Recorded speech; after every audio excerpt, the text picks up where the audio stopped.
धनतेरस की कथा। एक समय भगवान विष्णु मृत्युलोक में विचरण करने के लिए आ रहे थे। तब लक्ष्मी जी ने भी उनसे साथ चलने का आग्रह किया। तब विष्णु जी ने कहा, यदि मैं जो बात कहूं तुम अगर वैसा ही मानो तो फिर चलो। तब लक्ष्मी जी उनकी बात मान गईं और भगवान विष्णु के साथ भूमंडल पर आ गईं। कुछ देर बाद एक जगह पर पहुंचकर भगवान विष्णु ने लक्ष्मी जी से कहा कि जब तक मैं ना आऊं तुम यहां ठहरो। मैं दक्षिण दिशा की ओर जा रहा हूं, तुम उधर मत आना। विष्णु जी के जाने पर लक्ष्मी के मन में कौतूहल जागा कि आखिर दक्षिण दिशा में ऐसा क्या रहस्य है जो मुझे मना किया गया है, और भगवान स्वयं चले गए। लक्ष्मी जी से रहा न गया और जैसे ही भगवान आगे बढ़े लक्ष्मी जी भी पीछे पीछे चल पड़ी। कुछ ही आगे जाने पर उन्हें सरसों का एक खेत दिखाई दिया जिसमें खूब फूल लगे थे। सरसों की शोभा देखकर वो मंत्रमुग्ध हो गईं और फूल तोड़कर अपना श्रृंगार करने के बाद आगे बढ़ीं। आगे जाने पर एक गन्ने के खेत से लक्ष्मी जी गन्ने तोड़कर रस चूसने लगी। उसी क्षण विष्णु जी आए और ये देख लक्ष्मी जी पर नाराज होकर उन्हें शाप दे दिया कि मैंने तुम्हें इधर आने को मना किया था पर तुम न मानी और किसान की चोरी का अपराध कर बैठी। अब तुम इस अपराध के जुर्म में इस किसान की 12 वर्ष तक सेवा करो। ऐसा कहकर भगवान उन्हें छोड़कर क्षीर सागर चले गए। तब लक्ष्मी जी उस गरीब किसान के घर रहने लगीं। एक दिन लक्ष्मी जी ने उस किसान की पत्नी से कहा कि तुम स्नान कर पहले मेरी बनाई गई इस देवी लक्ष्मी का पूजन करो, फिर रसोई बनाना, तब तुम जो मांगोगी मिलेगा। किसान की पत्नी ने ऐसा ही किया।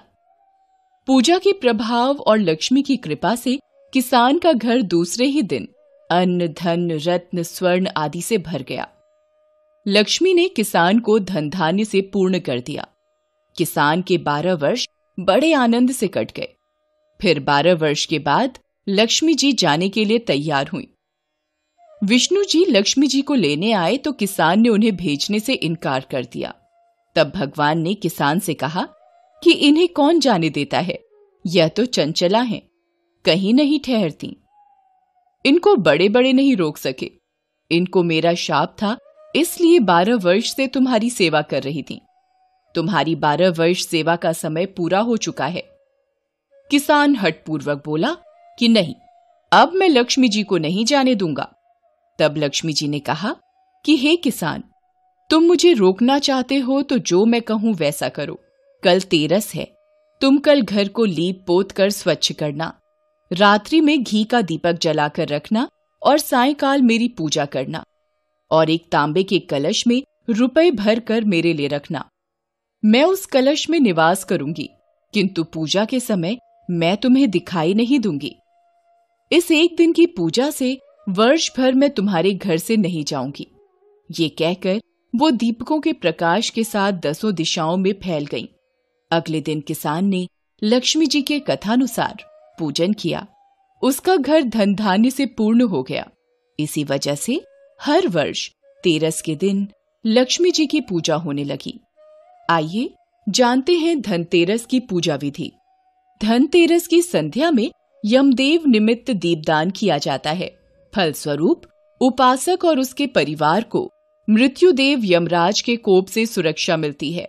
विशेष रूप से यदि गृह लक्ष्मी इस दिन दीपदान करें तो पूरा परिवार स्वस्थ रहता है।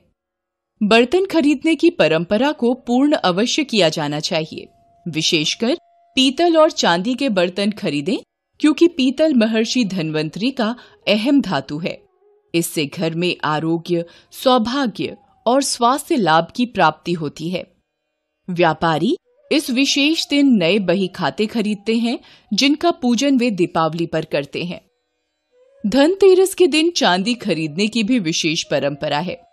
चंद्रमा का प्रतीक चांदी मनुष्य को जीवन में शीतलता प्रदान करता है। चूंकि चांदी कुबेर की धातु है, धनतेरस पर चांदी खरीदने से घर में यश, कीर्ति, ऐश्वर्य और संपदा की वृद्धि होती है। संध्या में घर के मुख्य द्वार पर और आंगन में दीप प्रज्वलित किए जाते हैं और दिवाली का शुभारंभ होता है।